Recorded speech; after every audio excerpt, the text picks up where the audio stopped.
പുളിശ്ശേരി, എലിശ്ശേരി, പച്ചടി, കിച്ചടി, അച്ചാർ, അത് കാളൻ, ഓലൻ, അവിയൽ, സാമ്പാർ, തോരൻ, ഇതെല്ലാം ഉണ്ടാക്കാൻ പറ്റിയില്ലെങ്കിലും 1-2 ഐറ്റംസ് ഉണ്ടാക്കി നമുക്ക് അഡ്ജസ്റ്റ് ചെയ്യാം.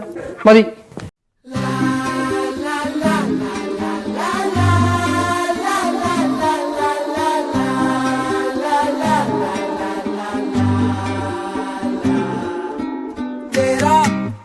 ജീവൻ ഏതോ കാലക്കേടില്ലാണോ ലോല വായോ പോകാം ലോകം കാണാം തേരാ പാര